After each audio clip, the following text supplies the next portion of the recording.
We played the new Expanse game about a year early by way of the open/closed beta. We found out it's a fully closed beta that is coming out in just a few hours at the time of recording.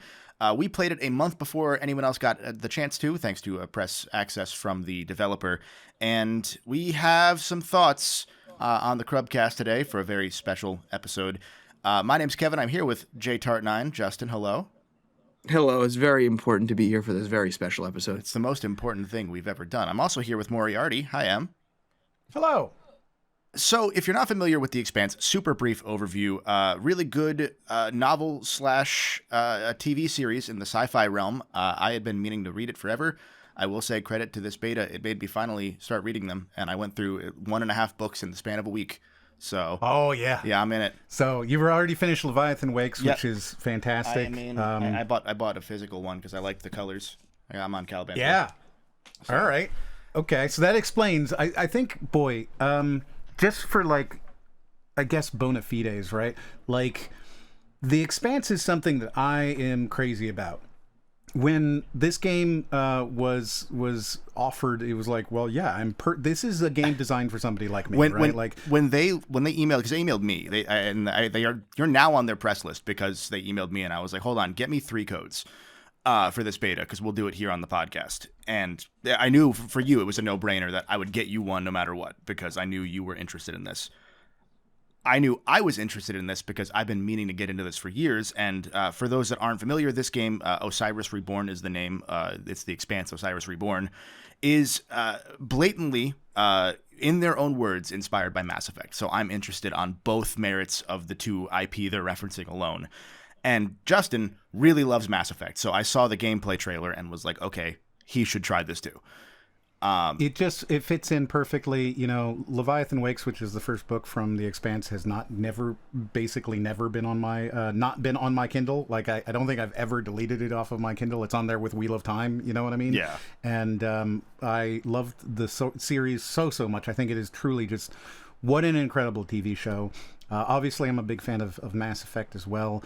And there's even a little bit of The Division in here, which is also my favorite game ever. I've got I've got too much time in The Division. It is embarrassing. Can you pull up your hour count while we? No. Okay. Nope. I'll look it up. Absolutely not. So no, that's a good thing to lay out though. There's a reason that the 3 of us are here talking about it. And again, shout out, it's the developers at Owlcat reached out and sent us early access to this. I found out right before recording closed beta, so by the time you see this, you will have to have paid them money in the founder tiers of purchasing on their website to get access to this beta. And if you did, I really hope they improved things since we played it. Lay that out quick. Justin, your game crashed, your beta crashed right near the end. Multiple times. Yeah. Multiple times. I could not get past this one cutscene in this beta of a guy using a chain gun to mow down a bunch of people. Okay. As soon as the chain gun would rev up, the game would just crash, and I couldn't get past it. And if you're in the video realm, I want to say, or if you're in the audio realm, excuse me, there is going to be some footage on screen. They did send some B-roll over. Hi, future Kevin here. They actually didn't send us any B-roll. I had assumed when they had said don't share any of these materials besides the trailers, which can be shared at any time, that there would be materials besides the trailers in the folder. There actually weren't. So I guess they didn't want us to share the logo that they had already shared was the thing that we weren't allowed to share until now. Anyway, the footage that you are seeing on screen in the video form of this podcast, which you can find on YouTube, is either M's recorded footage that he recorded leading up to this discussion, or it is my footage that I went back and recorded after there was an update pushed through to this beta about a week ago at the time of publish. So I went back in to see if anything had been improved or changed, and generally a lot of the performance issues that we mention have been made slightly better. So keep that in mind over the course of the rest of this discussion, that when we're talking about really bad pop-in and frame rate issues, some of those have been mitigated, but not to a super significant degree, in my opinion. So, yeah. Anyway, back to past me. I was allowed to record my own B-roll. I chose not to, specifically because it was already a bitch to get this game to run well. You have to change your window settings to go away from the default borderless window to be able to change the resolution internally. Yep. So I was at a certain point, I'm like, the game's running, the game's working, I can play it. I can see what it has to offer. And the nicest thing I will say about this game is that it really feels like a throwback game to like the Xbox 360 2011 like era of gaming. Yeah. Which is something that I kind of expected that we would get to at a point in game development where we would be like looking for games that kind of have that game feel. Because they don't like it's not old enough to be nostalgic, but it's also like we've gotten a lot better since that time. Yeah. So it's kind of like in this weird like historical era of gaming. I mean, Mass Effect's retro at this point. It's like 20 years old. It is. Just about. Like there's a like when they remade the games, I'm like, do we really need to remake the games? And the answer is kind of yes. So like playing this, I'm like, oh, it really feels like old school Mass Effect. Yeah. So I got like a blast of nostalgia from that.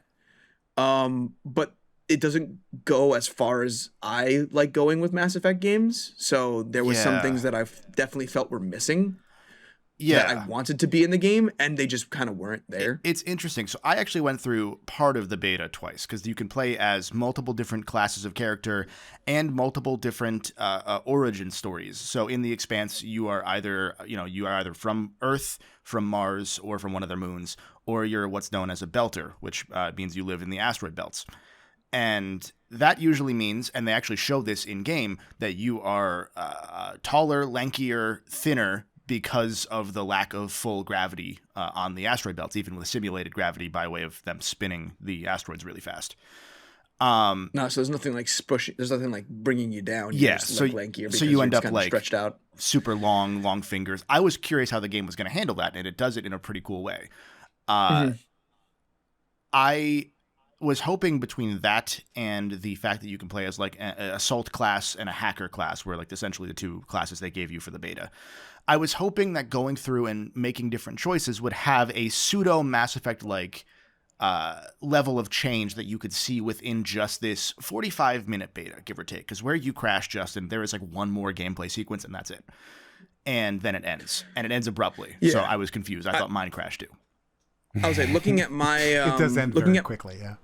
Yeah, looking at my playtime on Steam between the three of us, which we played the game on Steam, I've played more than M, but less than Kevin. So I did kind of hit that, like, I've seen everything that this demo has to offer for me. Yeah. I also should have mentioned that I had no idea what the Expanse was. And I don't know how to read, so I can't read the books. So it seemed pretty cool. I mean, from the trailers and everything that I've played, the universe itself is very interesting to me. So I was really hoping that I would get some of that, like, Mass Effect vibe where... In Mass Effect... I'm sorry, I'm going to keep referencing that. But when I was playing through those games, I was really, really interested in, like, the universe that they were building with all these different, like, races and these different classes and these different... like people that are seeing how everything is treating them as like a member of this race as opposed to like this other race within them. So like kind of like the Krogans and the Solarians and everything like that. So I was really interested by seeing all like what the trailer and everything had to offer. And there might be more of it in the game, but the demo doesn't show me enough to get me invested. That's as someone who doesn't know anything about the Expanse. That's where I was about to get to. Is they give you a couple choices in this beta, but it's pretty much the most token. You've made a dialogue choice, and you might have one or two like, oh, you have a persuasion check here, and they don't, from what I saw, affect functionally anything. As far as I can tell, they don't touch anything. I don't know that there's actually a point to having a conversation skill in this beta. I feel like this is a Kickstarter beta in the most vertical slicey kind of way, right? Like, hey guys, here's this thing to just show you that we're actually making the game. And after you'd mentioned it, I looked it up. The only people who got access to this beta are the people who paid $100 or $250. You had to pay one of the two highest tiers in order to get access to this. You can play the digital deluxe edition a year and change early. This is not out till 2027, so there's a lot of time for them to fix the things we're going to complain about. Yeah, and I think everything I have to complain about is fixable, mostly. But I do have a lot to complain about. And it's one of those sort of issues where everything is fine, right? Like, it's all fine, and you really want it to be great. And so it's very much from, like, a position of, I hope they fix these things. And this demo really does feel like, hey, you have signed up for our Kickstarter. Here's the beta that you got, and you get to try it to see that we're making the game, and here you go. And we're going to fix that thing that you don't like. That's where it feels like we're at. For example, just the smallest, tiniest little things are kind of not there, and you accept that if you're somebody who knows a lot about this game, right? For example, as soon as you load in, it's going to ask if you want to be, a Belta Loda, if you want to be Martian, or if you want to be an Earther, or you want to be a hacker, or you want to be and if you don't know anything, it will not tell you anything. It'll just say, which class do you want? Well, I don't know. What do they do? What's the difference? Who knows? You click it and suddenly you're in. And I imagine that will be fixed with like character creation stuff. Well, yeah, I mean, Like, who I hope knows so. what they'll be doing there, but if you're not if you haven't paid a lot of attention to this game, if you don't know what these things are, you're just going to click on something and like, I think that the presentation is clearly designed for that person who paid $100, $250. And it is important, I think, to know that with what we're talking about. I did not pay $100. I didn't pay $250. I've not been following the development of this, so my complaints are going to be things that if you have been following, you would go, well, of course, they already talked about that on the subreddit. And it's like, great, but it's not in the game. And almost every one of my complaints is that kind of a complaint, where it's like, yeah, but they didn't tell me in the game. I didn't know that there was an inventory system till, like, halfway through my playtime, because they just don't... They do not mention it. They don't tell you that it's there. There's a bit of loot you can pick up. I'm sure some of it has value in like that Mass Effect style later, but none of it had any value during the course of the beta. I picked up something that was like, you need to have a specific inventory slot open to be able to attach it, so that way you get the benefit of the item that you picked up. Yeah. And I'm like, I didn't know that this was even in the game. And I'll throw to one thing that you're probably about to go to, Em, that really threw me off. Again, this is very... blatant sounds like a bad thing. It is very, by their own phrasing, inspired by Mass Effect. So you can give commands to, you only have one ally in the course of the beta, and they're actually your twin. So that's a little interesting that they did that. But you have other allies over the course of the game. It seems like that'll be in your squad or on your ship or whatever. We don't see any of that outside of one guy who's like the gunner, I guess, who's in the ship abroad. You can give commands by pressing, I believe it was for the controller, up on the D-pad. And It was up on the D-pad and or LB or something like that to like, move in a specific area. And then you would have to... So once you do that, you can't do it while moving, because then you stop everything, go into like And this you have to almost... stop and go like this. Yeah, this almost RPG style, like when you go into Final Fantasy VII Remake's attack screen when you're trying to do a spell. It's almost like that. You have to like thumb over to your other character. You have to hope that the thing you want them to do is within your eyesight. So if there's an enemy that's like behind cover, you can hopefully see them to have them throw a grenade at them. And then you have to confirm the choices before you get out of the menu. It's really clunky instead of it being like in Mass Effect. Even 1 wasn't bad with this, but 2 and 3 especially were great with this, where you could just press a button and contextually it would know, or you held the button like a ping system and it would just give you the option while playing. Mm-hmm. Or you plugged in your Microsoft Connect and yelled instructions. That didn't work. Yeah, that would work too. I will say on keyboard and mouse, it's a little bit easier. You just hit Q or Tab and you're into the tactical pause pretty easily. The pause itself, you have a couple of different options that show up on screen where you can see what abilities you can use. Yep. And, I think there's value in that if they're going for this sort of a Mass Effect 1 style gameplay. I will say that most people, when they hear Mass Effect, are not going to be thinking about tactical pause. Yeah. They're just not going to. They're going to be thinking not. Mass Effect 2 or 3, where it's very much an action RPG. I don't mind the pause, and I think the problem to me is that the rest of the game seems to be more in the vein of, like you said, a Division or a later Mass Effect cover shooter, that this is not, those things aren't congruent with Mass Effect 1's slower gameplay. It feels like they're trying. So a lot of their marketing speak brings up this grounded, right? And the Expanse is sort of famous in the fact that it's a realistic-ish take on science fiction. It's very much the science part of science fiction. Even though there are aliens and things like that in this space, and you're not, whatever, it still also is famous about, having, thrusting done properly and having,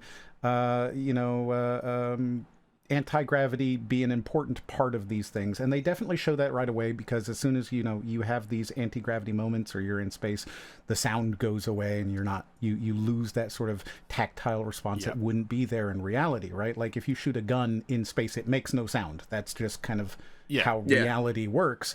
And they do show that, and they do try to be in that space, and I appreciate that. That's very much in the Expanse, right? Like the Expanse is the Martian kind of a thing, right? Like it's supposed to be realistic first. Yeah. So having that there and sort of being in that space, I think is great. I really do.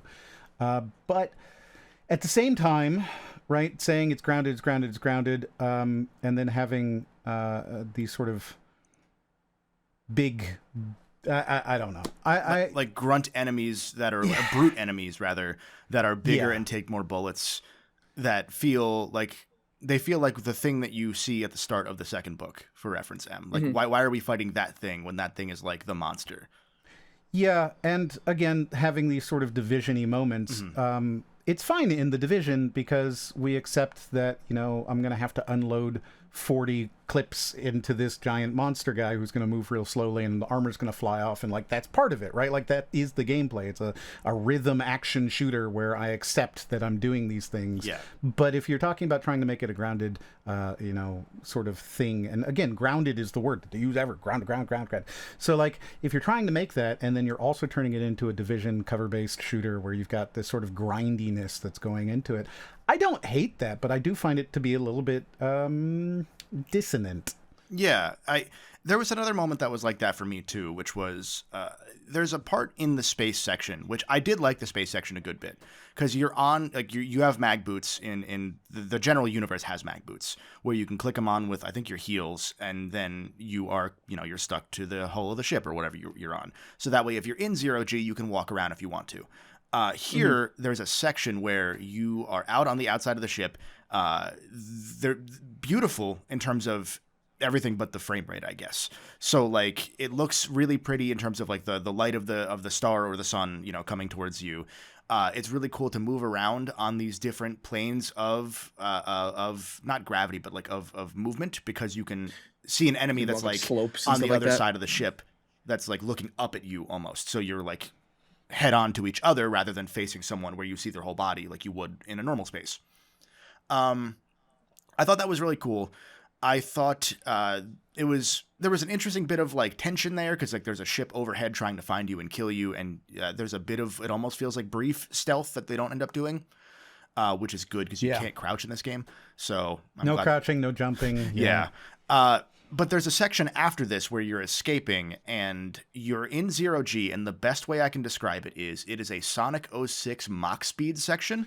Real bad. Really slow. Real bad. It's a Mach slow section where you are floating forward. You must keep floating forward because I don't even think it's with your propulsion. I think you just jumped, and you are floating towards the ship. Oh, yes. Because it's the part where you like they take down the elevator and you just jump up, right? Yeah. And it putting aside whatever it would have felt like to me of like, okay, you're taking a leap of faith specifically because you will die if you don't, but you might miss the ship and die because just the way that physics works.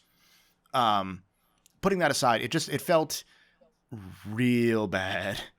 Like I was going through it and I was thinking, oh, this is a section where you can't die, so let me try and die. And I went into like there's a little like cross beam. I hit the cross beam trying to dodge what I thought was an enemy ship bullet coming in, or maybe it was debris. I think there was debris in front of me, so I was like, I can't hit the debris, so let me dodge near the beam, and see if I can die from either of them.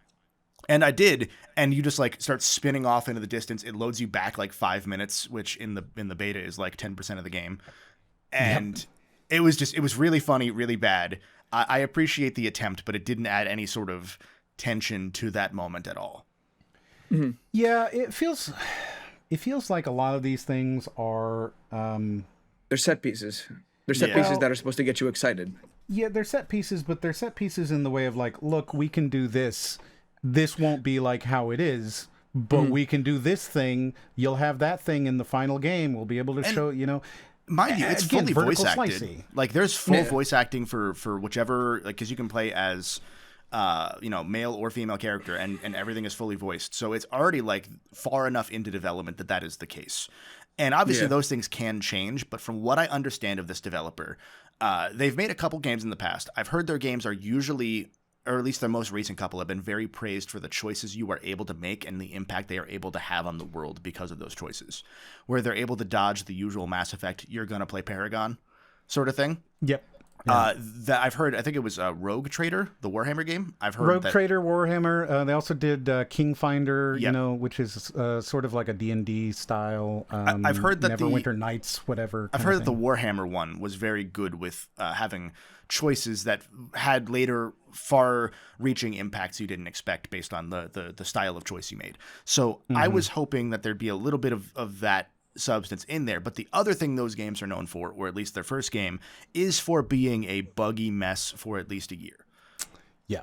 Famously, like they got into a lot of shit with their first game as this studio, which was the Pathfinder game, because it just didn't work for a year, and they spent a year apparently earnestly fixing it, and apparently it's good now. I'm not super into those styles of games, so I can't speak to it. But this is kind of what I expected when I read that this was, what if this was an open beta to get out a year early and try to get a bunch of feedback in so that when it comes out, they can relaunch with a better marketing push, another good, like the trailer's good. I thought the trailer's pretty Trailer's good. great. Yeah, Trailer. The trailer gave me that feeling of like, oh my God, it's another Mass Effect. I've been dying for one of these for years. Yeah. So I thought that's what this was. And then, like we said, it turns out it is a private beta for people who have spent money already that I'm pretty sure you can't refund. So if you've already played it because you've paid for it, sorry we couldn't get to you sooner. This is the embargo. Yeah, Kind of literally. shitty. Can I also just mention real quick that the voice acting is hilarious? It's not good.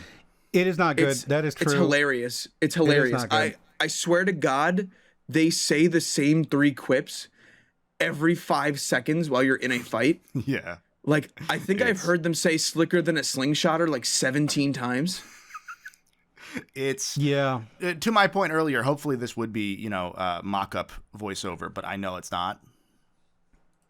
Yeah. Yeah, like they're not really taking that out. Because we bring up the previous games that this company does, and they're all CRPGs, and you can kind of see the CRPG, which is computer RPG.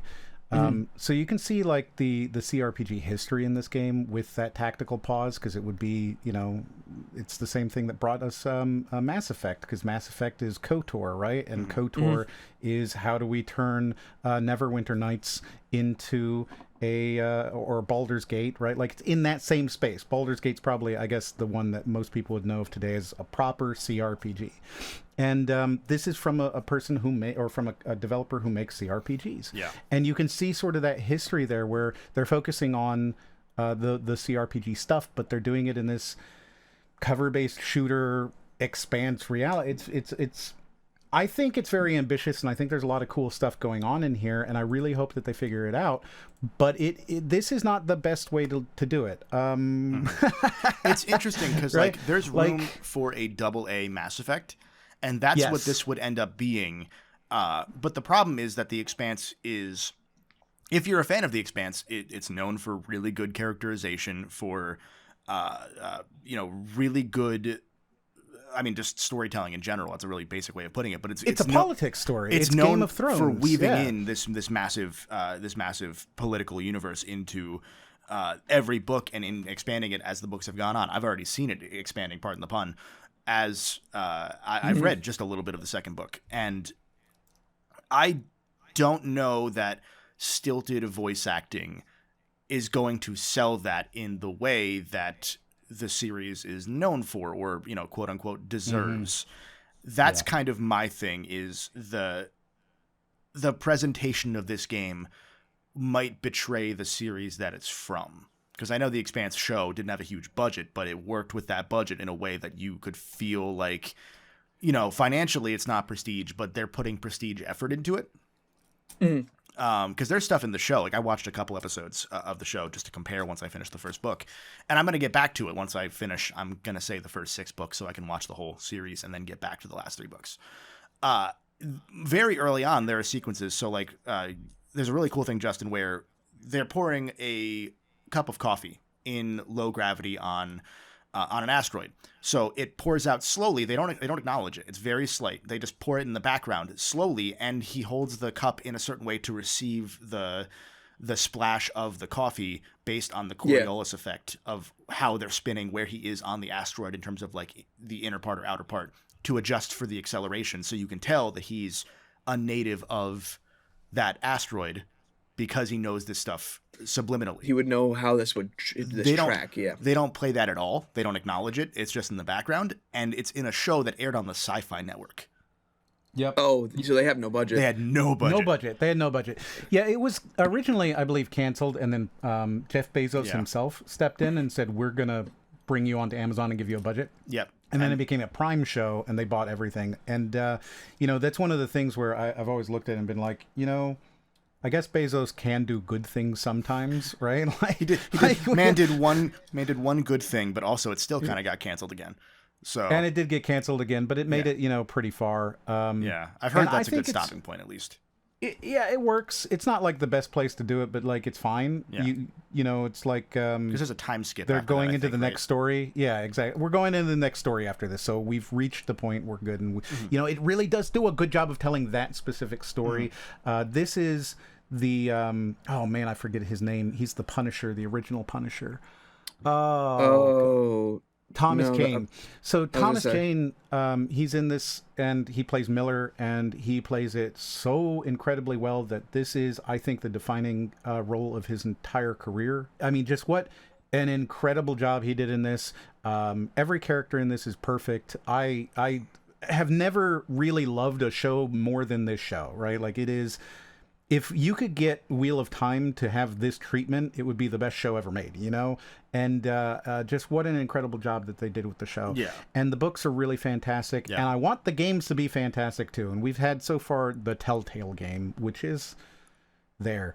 And yeah, I think it's one of the things is like neither that nor this are going to be written even in part by the original writers of the books or who are also on the show, which is not necessarily, a damning thing for this sort of media, but they're both like far prequels. Like this is 150 years before the rest of the show and books and media start.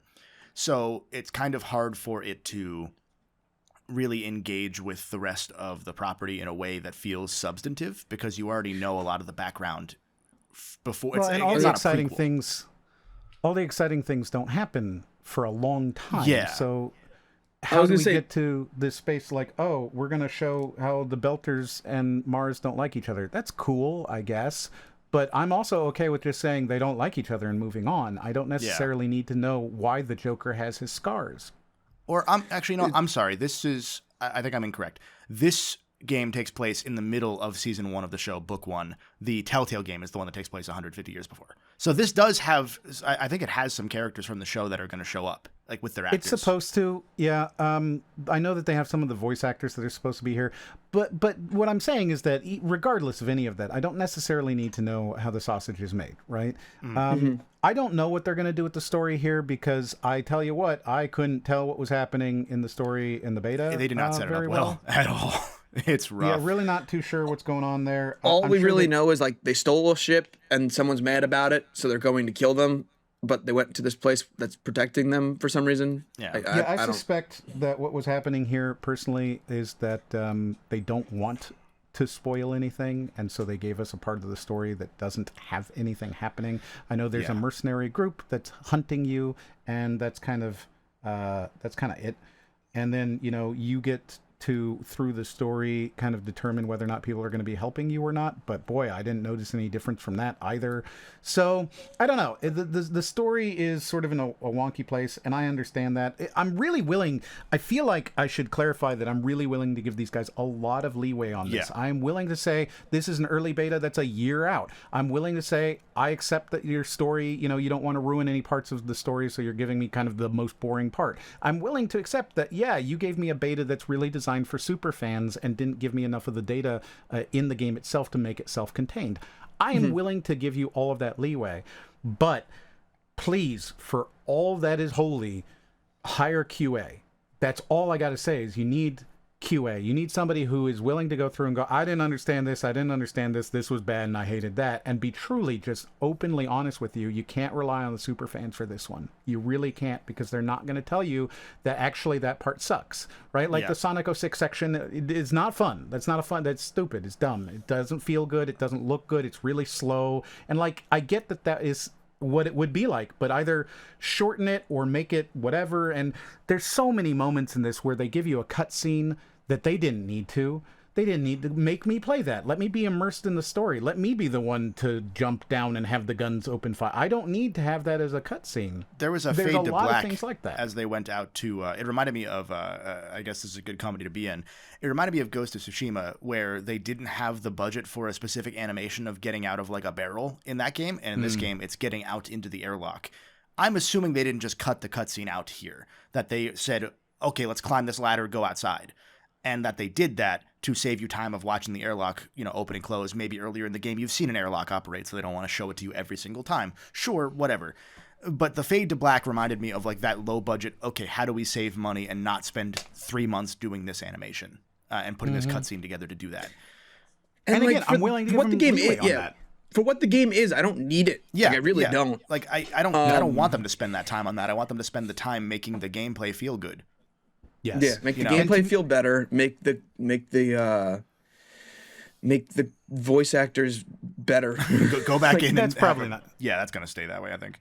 Yeah, That's probably not gonna happen. I will say that, like, with absolutely no information, I don't. Please understand if you're listening and you think that I'm giving you some sort of insider. I'm not. If I had to guess, I would say this is a $39 game. I would say that that's where we're sitting in this space. And I don't think they've announced the price. I don't think they've said anything. But well, it should. Other than the $100 and $250, like $250. It is a $50 game with a standard. Oh, sorry. There's a pre-order that's $50. It will then launch at $60, maybe, is what I'm reading here. But that's on their site, so we don't know. Yeah, this is, to me, a $40 game feeling, right? That maybe tells you something. If they're selling it for $60 or more dollars, I know that they have the special edition at $100, but like, whatever. If this is a $60 game, I feel like you should be giving me more. I don't know. Maybe I'm wrong in that one, but it gives me that vibe of like the $39 space. Yeah. I'll say we are a year out, so like there's stuff that can definitely be changed within a year, but like what I'm seeing right now, I kind of agree with them. It feels like a 360 game, and I wouldn't pay like full price for a 360 game at this point. Part of what threw me off was the fact that they reached out for the beta made me think, okay, I had seen the trailer. I wasn't really familiar with it as far as I was like, oh, that's cool. I'll see that in a year when it comes out. That's one of those trailers for me. Went back and watched it to say like, okay, is there multiplayer? Why are they doing a beta a year early? Because betas nowadays are 3 months before it comes out, and it's the same game you're going to get. Yep. So for this single player game to have a game, what they're announcing as a beta, again, before I found out all the other stuff about it being a closed beta for just Kickstarter founders functionally, I was very confused, and I was thinking either they're really confident in the game or they really need to do something to prove to people that it's real. And it feels kind of like the latter. Yeah, and I really, man, I can't help but say I really want them to I want them to get this. I want it, right? Yeah. Like, I do want this, and I can see how it could be there. I don't think this is like a broken bad game. I really don't. No, it's not. It's really not. I think it needs QA. And I think it needs like that Valve level of QA where they finish the game and then they spend 2 months just playing it over and over again, refining it, because that's what's going to make this a great game. Yeah, because there are moments where like ordering your companion to do a thing feels pretty good, because like you'll have them, you'll point up and you'll say, hey, there's a thing up there, shoot that down, and it'll like you can do a stealth. It's very brief. It's not really stealth at all, but you can get the jump on enemies, and that felt pretty good. The shooting feels fine outside of the bullets. The enemies being bullet spongy a lot of the time, which is just spongy. That's kind of just part of a difficulty thing. Like if you play on, I think there was a normal difficulty in there. If you play on normal, you hit them in the head, they're probably going down. That's what I played on, and then they felt fine to me. And that's why I'm kind of surprised that you guys are saying that, because I'm like, I didn't feel anything with that. It was more of just like the part that you didn't get guns to play didn't feel great. is where it gets spongy. Because then there are like big boys that are like, like Halo brute style enemies that take more bullets, and it's like, okay, I guess there are characters in the show or in the original Expanse medium that are big broody guys who seem to take more bullets, so it's fine. The Mars Marines definitely take a lot of shots, right? Like even in the show, they can take a couple of shots and keep moving because they have like Halo gear, like they're super kitted out, so it makes sense, right? Like they are Space Marines, and they're intended to take a beating, and we do see that. And battles between Space Marines is something that is kind of a big thing, and it's 5 guys versus 5 guys for an hour, right? Which is not realistic in our day and age anyways. So like they've definitely seen that advancement in technology, and like their guns are incredible, and like they're shooting essentially little mini rail guns off their wrists. It's cool stuff. There's a lot of cool things going on in there, and so I don't necessarily have a problem with bullet sponging. I don't have a problem with kind of grinding away at these things, and I even enjoy that because I play the Division. But I don't know. It did feel like, you're supposed to be, I see in their marketing speak here, you're not a hero, you're just a grunt, right? And like, okay, but I don't know. It's tough to see that. I feel like I don't blossoming into a series because of that. This is the kind of game that even in a year when it comes out, if it's improved, you're kind of still waiting for the Mass Effect 2 of this game. I think so. Yeah. I really want it to be good is the thing, right? Like I've explained, I'm a huge fan of kind of the universe that this is in, and I'm willing to give it a try, and I'm willing to give it all this leeway. But boy, it's going to be easy for them to miss, I think, and harder to hit. Like if... And boy, I was so excited too. I really got to be honest. I was so excited. As soon as Kevin was like, hey, I got the Expanse, I was like, yeah, you do. Yeah, we're doing this. Like I didn't even ask him. I straight up said, "Get me 3 codes," and they were like, "Sure, no question." And again, credit to the PR guy for that company for just saying, "Yeah, sure."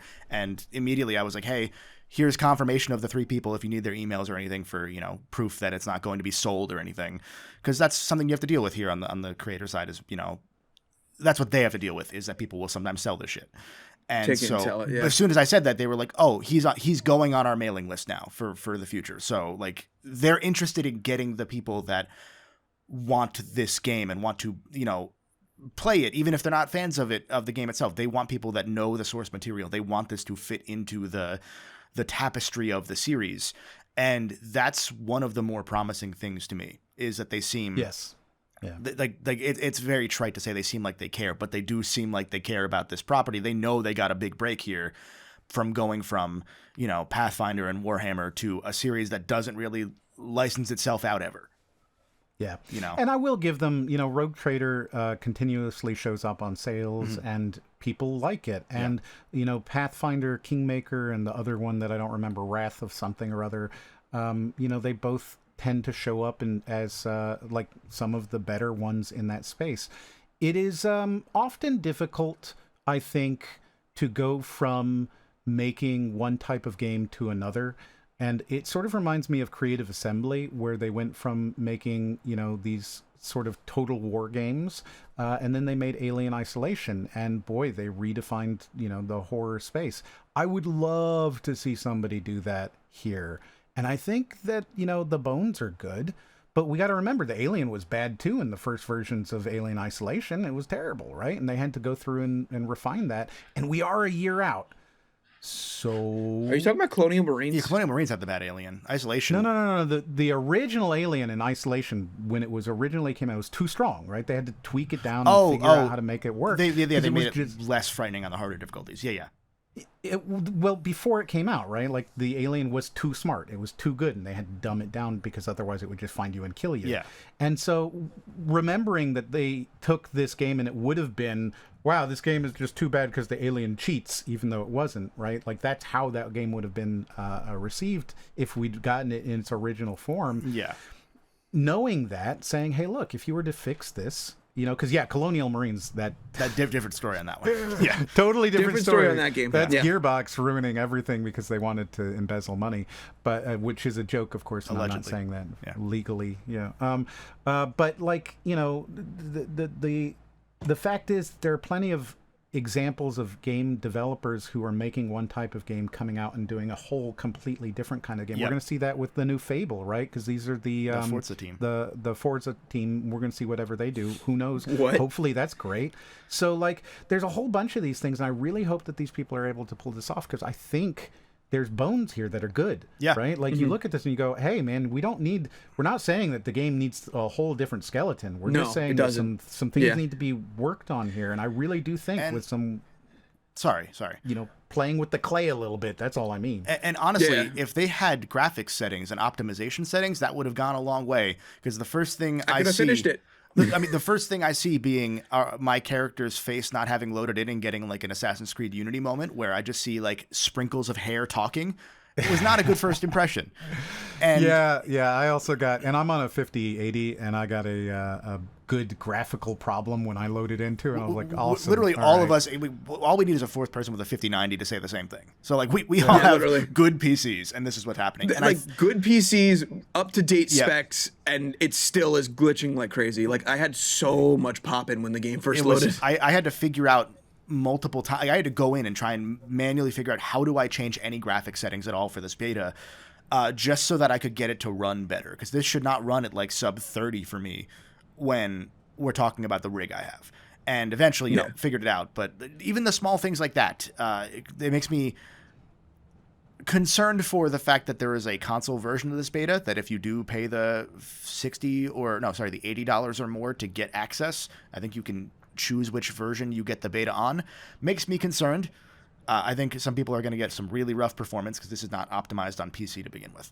But it's, at worst, it would be a AA Mass Effect sort of experience if they can clean out all the edges and buff it a bit.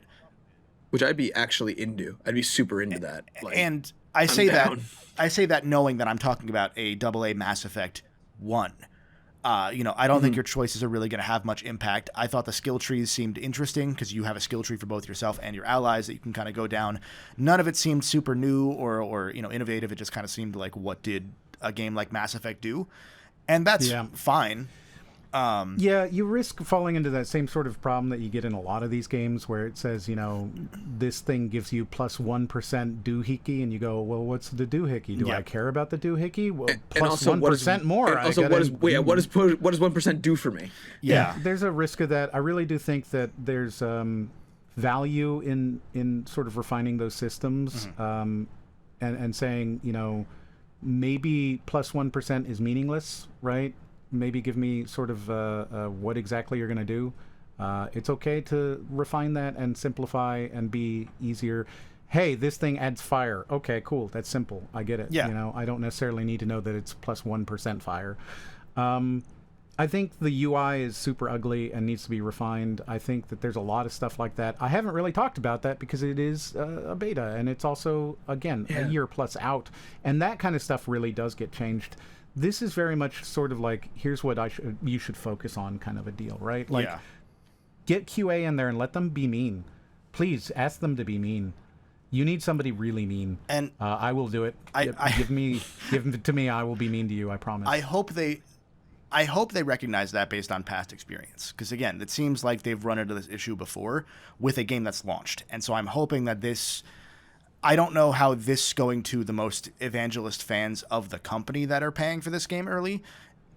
That's not going to lead to the substantive feedback that I think they do need. And so I hope that there's some plan, after playing it. I don't think there should be an open beta because this would not sell people on the game even a year out. No. Like, I think even a year out, people would say, I played this a year ago. I'm not playing it.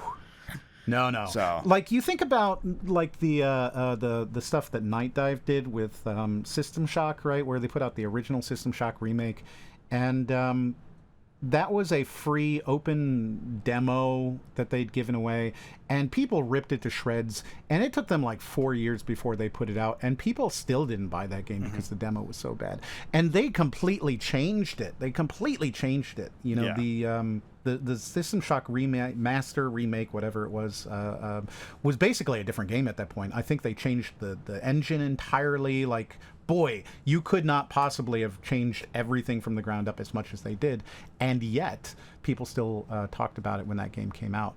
So I really do agree. I think putting this out as a public beta would be such a mistake. I think it's going to be a big mistake anyways. There's going to be people who are paying for this that are going to be really unhappy with the space that it's in, but at least they're going to be the people, for the company's viewpoint, these are going to be the people who are least likely to complain.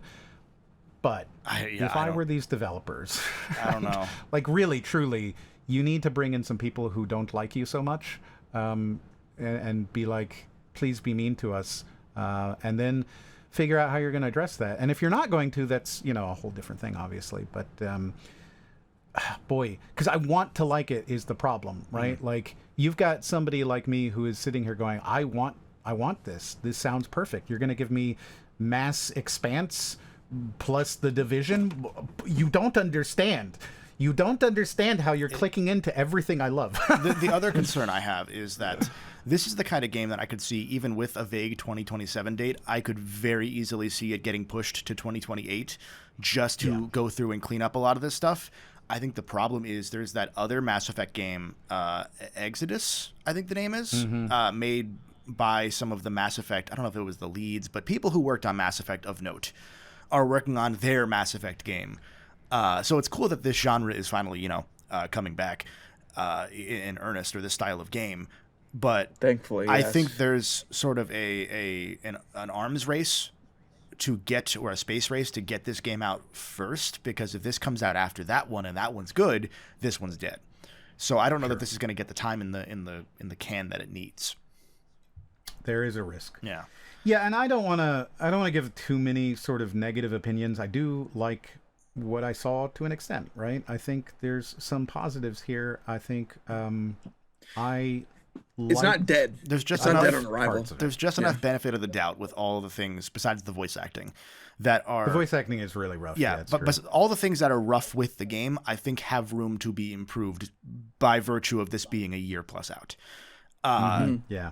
And the fact that they were willing to release a beta this early to begin with, I thought was a show of confidence and not a show of we need to show something. Could be both. Yeah. Could be. I hope it's not. I hope it's not the confidence part, because hoo boy. But also, by the time this actually comes out, and by the time you're seeing this or listening to this discussion of this beta, there's a good chance that beta's been patched. So a lot of what we said might actually be pretty okay. You know, come launch day of the true closed beta. I don't know. I was gonna say I don't have faith. I don't think we've seen a update yet. I've kind of kept an eye on it as we've led up to this discussion. But we are doing this discussion 3 weeks before it actually drops. So yeah, there's still 3 weeks for them to change things. I just don't. Yeah, and I'm sure they will. I'm sure they will. Which is sort of the problem of these kind of things, right? Like we are looking at this weeks before it's even available. We played this 6 weeks before we were allowed to talk about it publicly. Yeah. I was gonna say the last update that I have for it on my end was 9 days ago. Yeah. So that was when that we've been sitting on it for 9 days before we sat down to have the conversation about it. So there's plenty of time for them to have updated even just the beta that we played. Yeah. Sure. And if they do that, that is sort of the problem with this, right? Like, I can't redo this discussion in order to have it out on the day that this is happening, right? Like, this is not how it works. So there is sort of the potential that this is different by then. That being said, I don't expect a huge difference. They're not going to suddenly change the UI. They're not going to suddenly change the voice acting. Yeah. There may be little bugs here. Maybe they hyper optimize a little bit. But like, I don't think there's going to be a substantive change, which is why I haven't really talked about those things, because those are the things that are going to change. The problems that this game has really is just that there's so many sort of stuck hard edges, right? That are getting, it's like having something that kind of gets stuck on your belt, right, as you're walking by all the time, and you just keep getting your belt stuck on things, going, God let go, man. Yeah. And it's just little things like that where once is fine, 10 times is really annoying. Yeah. And if we were to just sand it off a little bit, right, just a little bit, it'd be so much more enjoyable. And I really want it to be enjoyable because, boy, again, you couldn't have somebody who was more excited about something like this than me. Yeah. I think I fully agree. I hope they recognize the inertia is important. And, you know, regardless, even if this turns out being kind of mid, I think my mental play on it is in 2 years when it's like $10, I would probably throw a flyer at it. You know, because it'll probably be fixed by then based on their past experience. But I'm not buying it for $50 at this current. I mean, definitely not at this current state. But even if they fix a handful of things, I don't think it's a $50 game, unless it's somehow, you know, gets really, really good 20 hours in, and because this is probably only 3 hours, 4 hours into the game, most likely. Yeah, or there's like some story stuff that they just specifically didn't want to show to us that gets you like hooked from the start. Yeah, I mean, if they don't nail the story, they've kind of failed the brand to begin with. Yeah. So like, there's some things there that like you could get me. I could overlook some of the gameplay stuff that rubbed me the wrong way, but what I'm seeing right now isn't inspiring me with the like I need to buy this day one confidence. Yeah. I mean, so from what I understand, this is going to be a Game Pass day one game. It is. Okay. So I think it'll have an audience no matter what, because there's always that group of people who are willing to sort of, you know, try out a new thing. And, you know, I'm sure that they're getting whatever back end deal that makes sense for them to do that.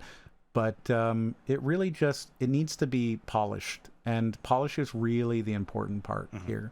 Because, you know, it's non-isometric, which is a big difference for them, and it's an action RPG, which is a big difference for them. Yeah. They should recognize that they don't, that like, I don't know. I don't know how to say that in such a way. But the point is that, you know, this is something that could be improved and could be good. Yeah. And we'll have to see. Yeah.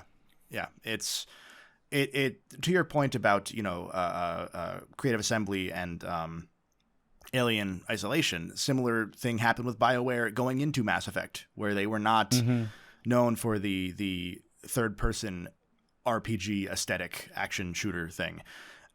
This sort of thing can make or break a studio, and I'm sure they're keenly aware of that. So I hope that they have the time, resolve, and wherewithal to be able to make this more like the Creative Assembly example, or I guess more like the BioWare example, ideally for Mass Effect, but I don't see that happening at the current state, even if it does work out perfectly from here. I think if they were able to get to a Creative Assembly level with like the Alien Isolation example, even in that case, it would still take 10, 15 years for them to get greenlit for a sequel. So that's the other thing here is like, even in the best case scenarios where those games do really well and are really well received by everybody and are considered one of the best games in the genre, doesn't mean you're getting another one. So that's kind of my concern now is also, I hope that this game also is set up to resolve itself with, you know, maybe hooks for a sequel down the road. And they're not just playing towards, we're going to make this game to get the bones down, and then it's okay, we have a sequel coming.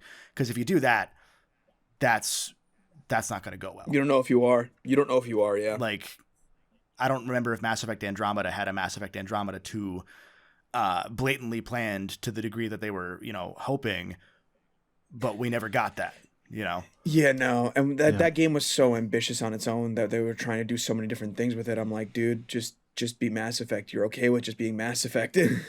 Yeah, I think my concern, right, would be whether or not they're focused too much on sort of making this pretty versus making it good. I'm not saying that that's true, but that would be my concern, right?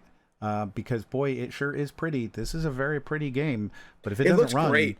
If it doesn't run and the story's bad and the gameplay is mid, right, then you're going to end up with a very pretty game that nobody plays. And especially if you were looking at like the Game Pass kind of people, right, you've got what, like 5 minutes to convince these people that your game's worth playing because they just go to the next thing. So like, yeah, I really do hope that, you know, they manage to make this a little bit less snaggy with regards to just kind of the overall gameplay. Because I really want it to be good. I can't overstate how much I want it to be good. But it's all just the little thing. It's just the little things. It's so much. There's so much, right? Like, there's so many moments, so many roadblocks, so many little things where it's just like, okay, I'm playing the game. Oh, no, I've got a cutscene. Okay, I'm playing. What is this? I don't even know. Why is this happening? Oh, I died here. Why did I die there? You know? Little things. And there's so much that could be good. Oh, hey, here's a slow moving sort of, I don't know, section. It's just so much. There's so much. Yeah. I think before we, circle back too much and go into a lot of the same things, I think that's pretty much all we had to say as far as the meat of this. We've given them more feedback than the length of the beta. So yes, hopefully that's enough. If they choose to engage with these, I'm assuming that someone will, based on how community driven they seem to be. So, hey, pass this along, hopefully. Let us know if you're an Expanse fan looking forward to this, and keep us posted on if you want M to do a book-by-book analysis of the Expanse, because we'll make him do that. Oh my God, could you imagine? I could do that and then Wheel of Time at the same time. We could just go book by book through these two series for the next 6 years. That's how we're bringing back Book Crub. We're going to do actual books this time, so get ready to read, gamers. I still don't know how to read. If you're new here, hit the subscribe button. We are this thoughtful with a lot of our discussion, but usually with more fart jokes. If you're not new here, hit the subscribe button again so that you don't stay subscribed anymore. Unsubscribe, please. Bye. Bye.